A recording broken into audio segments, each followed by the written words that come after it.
You want to know what a $1 billion defense system sounds like when it dies? It doesn't scream. It just goes quiet. I was sitting in my truck outside Archite Defense Systems at 10:47 a.m. on a Tuesday in March, watching through my laptop as Sentinel, 8 years of my life, locked itself down in front of a room full of Pentagon generals.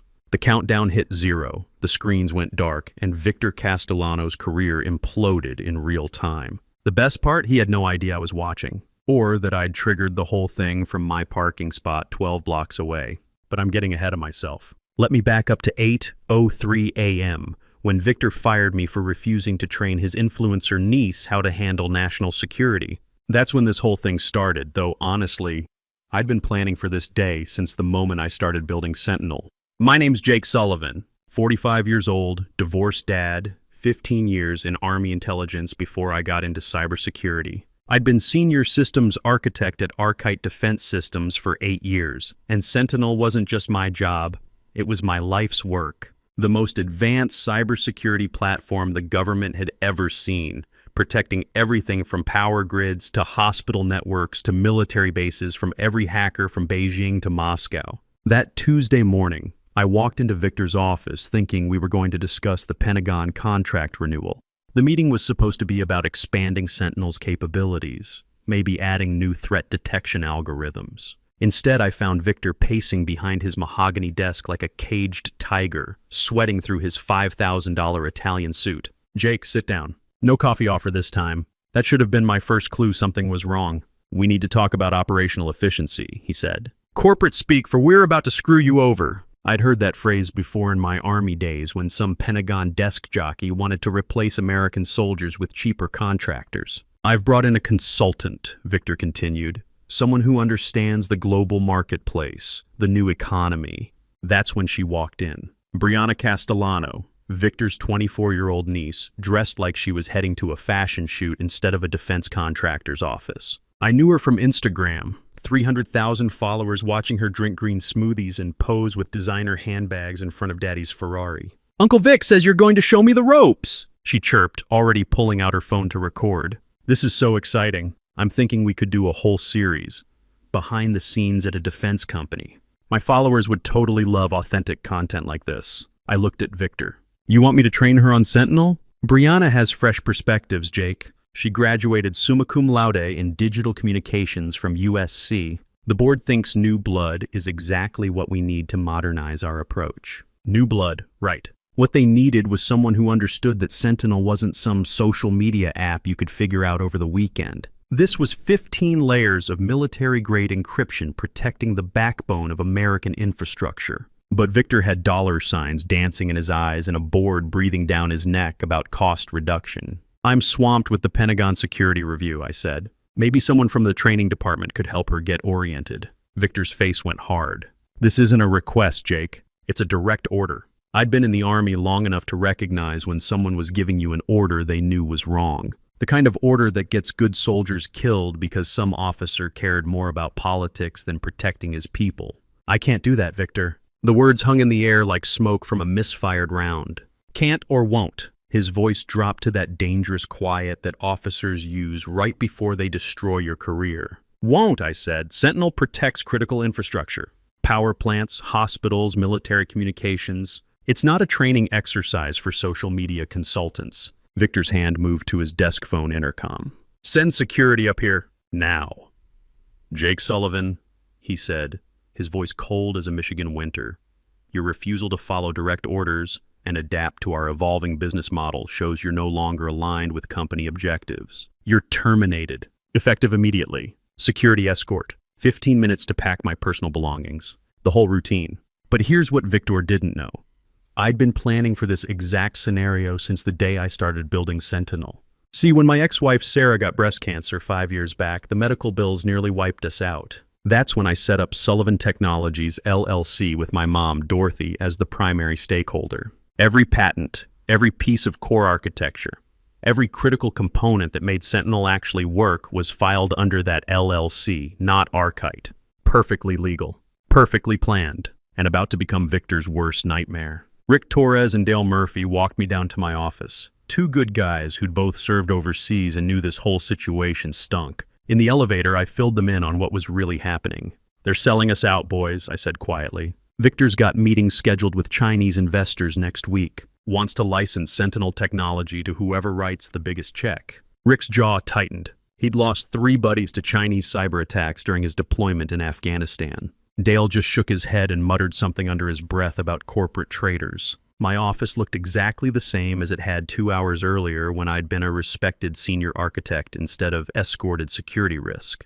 Pictures of Tyler at his baseball games lined my desk. Him sliding into home plate at last month's regional championship, him getting his MVP trophy, both of us at a Rangers game last summer. There was my old unit photo from Kandahar, the original Sentinel development team working 20-hour days in that converted warehouse we'd rented, and my coffee mug that Tyler had given me for Father's Day.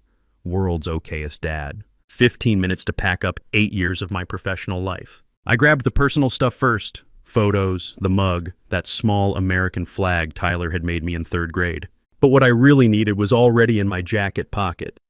A USB drive that looked like any other storage device but contained something Victor had never bothered to investigate. That drive held the original patent filings, the licensing agreements, and most importantly, the administrative keys to Sentinel's deepest security protocols. Level 17, I called it. My insurance policy. "Don't take any company property," Brianna announced from my doorway, still recording with her phone like this was all some reality show episode. "Uncle Vic said you people always try to steal stuff when you get fired." You people.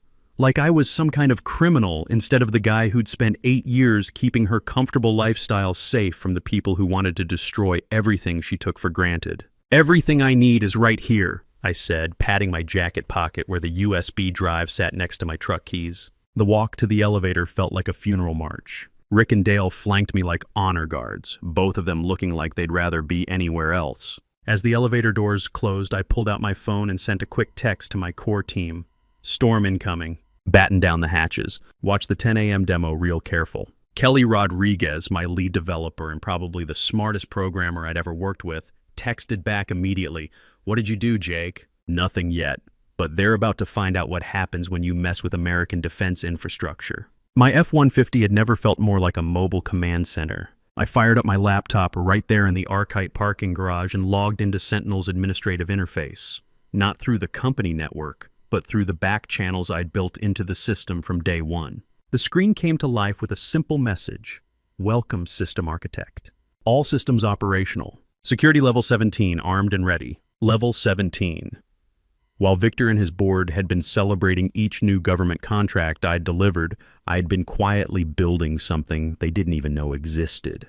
A dead man's switch wired directly into Sentinel's heart. The logic was elegant in its simplicity. If the primary system architect's employment status changed to terminated without proper security clearance transfer protocols, Sentinel would automatically lock down everything. No access, no demonstrations, no billion-dollar contracts until the ownership dispute got resolved through proper legal channels. I checked my watch. 8:47 a.m. Victor's big Pentagon demonstration was scheduled for 10 a.m. sharp. He'd have a conference room full of generals and defense contractors watching him show off technology he thought belonged to him. Time to teach him the difference between licensing something and owning it. I activated the protocol with a single keystroke. Sentinel began its countdown. 1 hour, 13 minutes, 0 seconds, and ticking down steadily. 73 minutes until Victor's world came apart at the seams. My phone buzzed. Tyler, texting from his morning break between classes. "Dad, saw some weird stuff online about your company trending." "Everything cool?" I smiled as I typed back, "Everything's better than cool, son. Your old man just reminded some people why they shouldn't mess with guys who actually know how to build things." Haha, awesome. Can't wait to hear the story. Gotta get to chemistry class. That kid.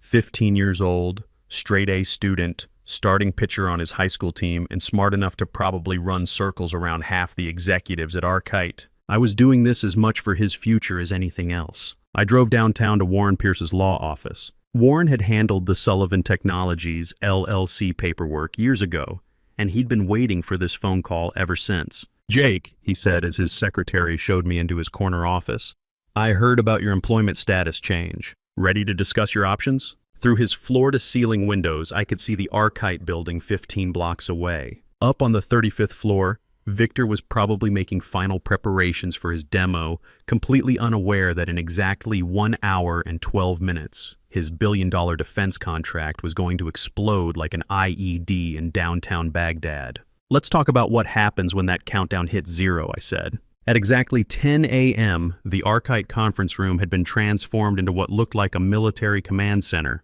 3 massive screens displayed Sentinel's interface in high-definition glory, while the company's remaining engineers stood ready at support stations. The Pentagon evaluation team sat around the polished conference table, 4 generals, 6 defense contractors, and enough combined authority to control more firepower than most small countries. Victor stood at the head of the table, confident as a poker player holding 4 aces. Brianna sat beside him with her tablet, live streaming the whole thing to her followers with captions like, "Taking Daddy's company to the next level. #DefenseTech, #GirlBoss." "Ladies and gentlemen," Victor began, his practice presentation voice echoing off the conference room walls, "what you're about to see isn't just cybersecurity software. It's the future of American defense infrastructure, streamlined for the global marketplace." He nodded to the demonstration engineer, some kid fresh out of MIT who'd been hired to replace Brad Thompson after I'd recommended Brad for a raise 6 months ago.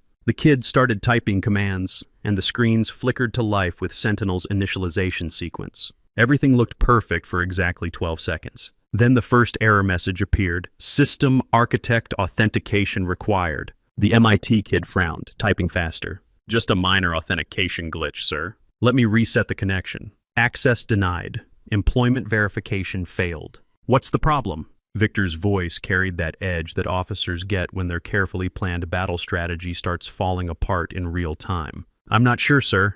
The system is requesting architect-level credentials that don't seem to exist in our current database." The screens flashed red. A bigger message appeared: "Security lockdown initiated. Time remaining 0 hours, 47 minutes, 32 seconds. Contact system administrator for resolution." The Pentagon team exchanged those looks that senior military officers perfect over decades of dealing with contractors who overpromise and underdeliver. General Patricia Hayes, who'd been evaluating defense systems since before Victor got out of business school, leaned forward with the expression of someone who'd just watched a $1 million missile miss its target by 3 miles.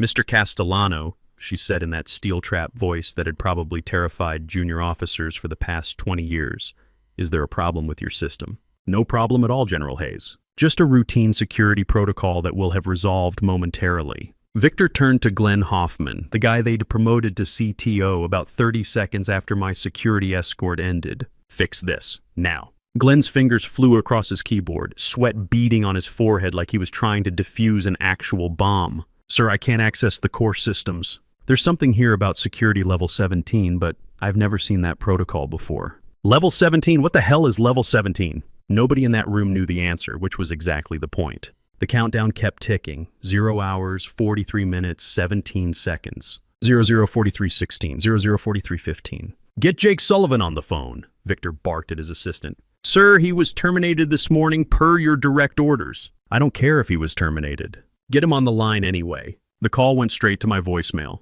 The professional recording I'd set up specifically for this moment. "You've reached Jake Sullivan. I'm currently unavailable, but if this is regarding Sentinel system architecture, please consult your existing licensing agreements and employment contracts. Thanks for calling, and have a great day." General Hayes stood up slowly, gathering her materials with the deliberate movements of someone who just wasted 3 hours of her valuable time. "Mr. Castellano, it appears you have significant internal issues that need resolution. We'll need to postpone this demonstration indefinitely." "Wait, please, General. This is just a minor technical issue that we can resolve in minutes." "Minor?" The general's voice could have frozen fire. "Your core defense system is completely inaccessible during a $1 billion contract evaluation. Your marketing representative is live streaming our classified discussion to social media.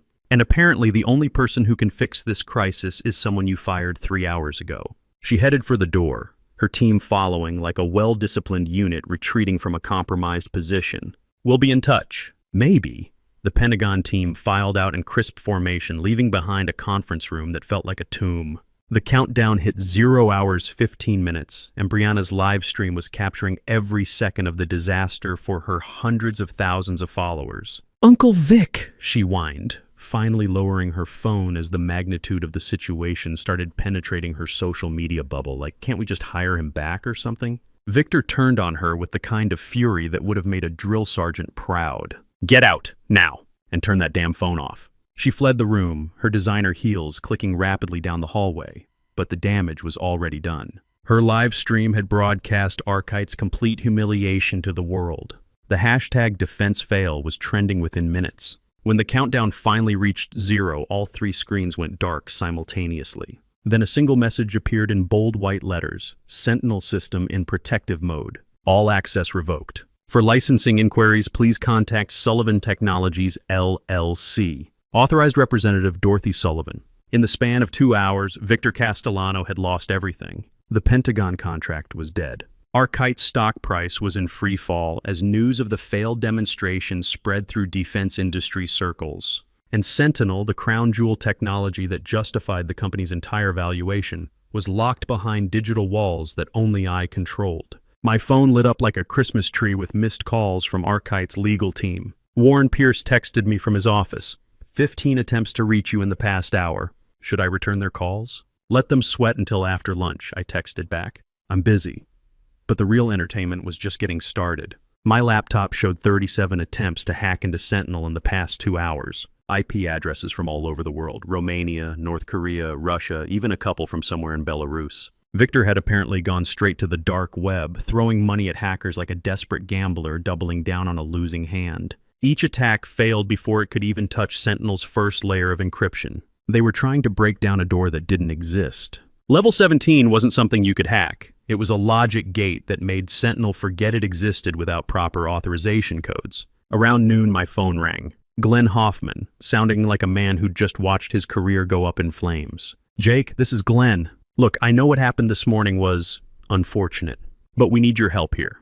The entire system is down, and frankly, none of us understand the architecture well enough to troubleshoot it. System's working fine, Glenn. It's just not working for you.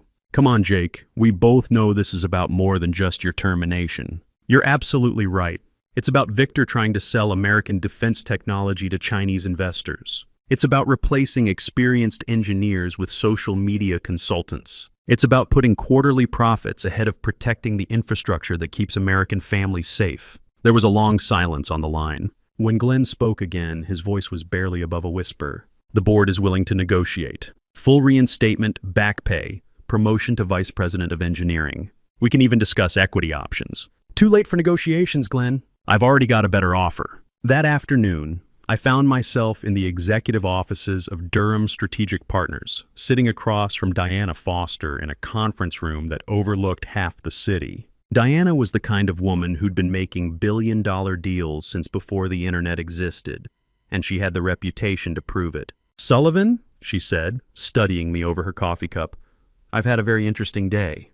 Richard called me personally after the Arkite demonstration. In 30 years of defense contracting, he said he's never witnessed such a spectacular system failure. Arkite disappointed him." "No," she smiled with the sharpness of a combat knife. "Victor Castellano disappointed him. Arkite is just office space and furniture. What we were interested in was Sentinel technology. And Sentinel, our legal team discovered this morning, was never really Arkite's to sell in the first place." She slid a tablet across the polished table. The screen displayed the original Sullivan Technologies LLC Incorporation documents, with my mother's name prominently listed as primary stakeholder. "Our attorneys have been busy since 11 a.m., Diana continued. "Every patent, every core innovation that makes Sentinel valuable, it all traces back to your LLC. Arkite has been licensing technology they never actually owned. They had full usage rights," I said carefully, "as long as certain employment conditions were maintained. Conditions that were violated at 8:03 this morning."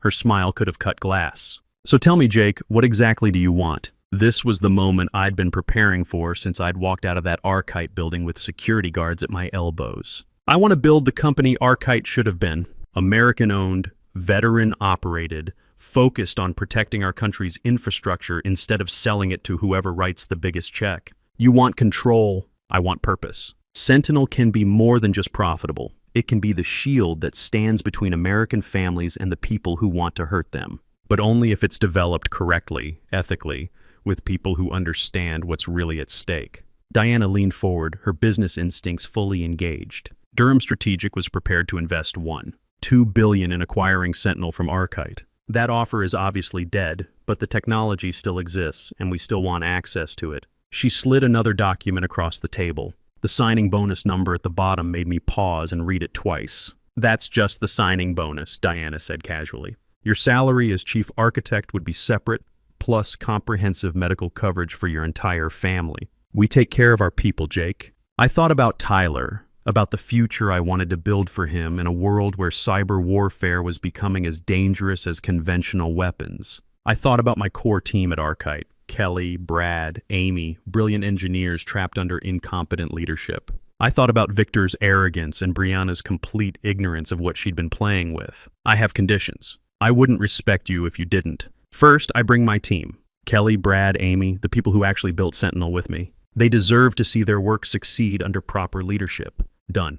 Second, Sentinel's security protocols are non-negotiable. No backdoors for anyone, including government agencies, unless they follow proper legal channels. We protect everyone equally, or we protect no one at all. Agreed. Third, this launch needs to be public. When we announce Sentinel Global Systems, I want the entire defense community to know exactly who built this technology and who tried to steal it from American engineers. Diana actually laughed out loud. Jake, I like your style. Yes, we can definitely arrange that kind of public launch. We spent the next 2 hours working through details, with Diana's legal team joining us via video conference. By 5 p.m., the framework was complete. Sentinel Global Systems would be incorporated by morning. The patents would transfer smoothly from my mother's LLC, and Victor Castellano would wake up tomorrow to discover his company was worth about as much as a used pickup truck with transmission problems. As we wrapped up the meeting, Diana stood and extended her hand, something she apparently didn't do for many people. Jake, I've worked with hundreds of engineers and defense contractors over the years. The brilliant ones who can't execute, the driven ones who lack vision, the political ones who compromise everything for short-term gains. You're something different. What's that? Patient. You waited 5 years for this exact moment, building your safeguards, preparing for every possible contingency. That kind of long-term strategic thinking is exactly what American defense infrastructure needs. Walking out of Durham's offices into the late afternoon sun, I felt lighter than I had in years. This morning I'd been fired in disgrace, escorted out by security like some kind of corporate criminal. This afternoon, I was about to become chief architect of a defense company with unlimited resources and a mission I could actually believe in. My phone buzzed with a text from Tyler. Dad, some kids at school saw that crazy video about your company on TikTok. Are we going to be okay financially? I smiled as I typed back, we're going to be better than okay, son. Your old man just reminded some people why they shouldn't mess with American engineers who know how to build things right the first time. That's so awesome! Mom called and said she saw you on the news. She seemed actually proud, which is weird for her.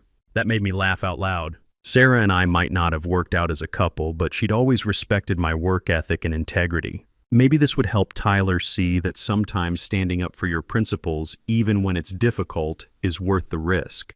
The news broke at 6:45 p.m., spreading through defense industry circles like wildfire. Archite Defense loses core technology in employment dispute. Pentagon contract terminated after system failure. Former military engineer controls billion-dollar defense platform. I was at home, grilling burgers for Tyler and me, our usual Tuesday night ritual, when Victor's desperate phone call came through. Jake, this is Victor. We need to talk. Now, nothing to discuss, Victor. You made your choice this morning when you decided to fire the guy who built everything you needed to stay in business. The board is willing to discuss terms, reinstatement, equity stake, complete autonomy over technical decisions. Whatever you want. I flipped a burger and listened to the fat sizzle on the grill. I already have what I want, Victor. You've destroyed everything I built over the past decade. No, Victor. You destroyed it yourself the moment you chose cost-cutting over competence, social media consultants over experienced engineers, and foreign investors over American security interests. I just refuse to go down with your sinking ship. This isn't over, Sullivan. Yeah, it is. Sentinel Global Systems launches tomorrow morning. Maybe Brianna can live stream you trying to explain to your board how you lost a billion-dollar defense contract because you fired the only guy who actually understood the technology. I hung up and immediately blocked the number. There would be more desperate calls from board members, investors, maybe even some government officials, but I was done negotiating with people who treated national security like a commodity to be traded for profit. Tyler came out to the deck, still wearing his baseball uniform from after-school practice. "Dad, you seem different tonight. Happier, but also kind of, I don't know, more relaxed?" I looked at my son, 15 years old, growing up in a world where cyber attacks could shut down power grids and foreign governments spent billions trying to steal American technology secrets. A world where his father's work might be all that stood between his future and digital chaos. "I am different, Tyler. This morning I was working for someone who didn't value what I brought to the table, who was willing to compromise everything I'd built for short-term financial gains. Tonight, I work for myself, building something that actually matters for your generation. Is that good for us?" "Yeah, son, that's very good for our family." My phone rang. Mom, calling from her apartment across town. "Jake, honey, I just got off the phone with the strangest man, Victor something, offering me $10 million for some paperwork I signed years ago." "What in the world is going on?" I laughed, really laughed, for the first time since this whole thing started. "What did you tell him, Mom?" "I told him I don't do business with people who fire my son, especially not people who sound that desperate and panicked." Also, his voice was way too high-pitched for a man his age. Very suspicious. "I love you, Mom." "I love you too, sweetheart. Now explain to me exactly how you managed to outsmart all those fancy business people." As I filled her in on the day's events, the firing, the countdown, the failed demonstration, the new company, I felt the last of my tension dissolve. Tomorrow would bring press conferences and contract negotiations, but tonight was just about family and the quiet satisfaction of a plan executed perfectly. The next morning, I stood in the conference room of Sentinel Global Systems' temporary headquarters, looking out at a crowd of defense reporters, industry analysts, and government officials. Kelly, Brad, and Amy were setting up our demonstration equipment, their excitement obvious after years of working under Arkite's mismanagement. At exactly 10:47 a.m., the same time Victor's demo had collapsed 24 hours earlier, I signed the final incorporation documents that made Sentinel Global Systems official. "Ladies and gentlemen," Diana Foster announced to the assembled crowd, "Sentinel Global Systems represents a new standard in American defense technology. Built by veterans, owned by Americans, dedicated to protecting the critical infrastructure that keeps our country safe and secure." The questions came fast and direct, exactly what I'd expected from experienced defense reporters. "Mr. Sullivan, how do you respond to accusations from Arkite that you sabotaged their system? I spent 8 years building Sentinel to protect American infrastructure from foreign cyber attacks. The only sabotage was Victor Castellano's decision to treat national security technology like a commodity to be sold to whoever offered the most money." "But weren't you an Arkite employee when you filed these patents?" "I was an American citizen protecting intellectual property through completely legal means. Arkite had full licensing access to Sentinel as long as our partnership served American defense interests. They chose to violate that partnership by attempting to transfer control to unqualified personnel." "What about your former colleagues still at Arkite?" I gestured toward Kelly, Brad, and Amy. "The engineers who actually built Sentinel are right here with me. As for those who remain at Arkite, they're welcome to apply for Sentinel licensing like any other defense contractor.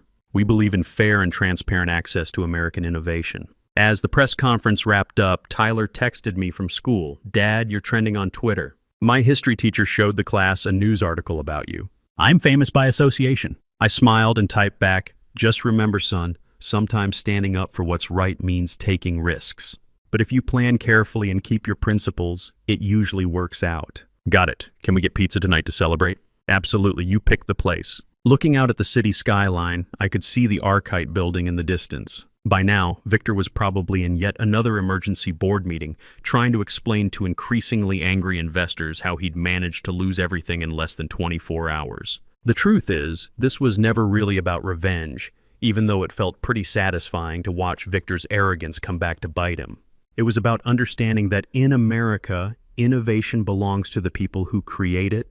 Loyalty has to be earned through respect. And some things like national security are more important than quarterly profit margins. Victor thought he could replace experience with cheap labor, dedication with nepotism, and American engineering with foreign competitors willing to work for less money. He learned the hard way that when you try to screw over someone who spent 15 years protecting this country's infrastructure, you better make sure they don't hold all the keys to everything you need to survive. They fired me at 8:03 a.m. for refusing to compromise American security. By 10:47 a.m. the next day, I owned the very technology their entire company was built on. And that, as Tyler would say, was pretty awesome. Because in America, sometimes the best revenge isn't getting even.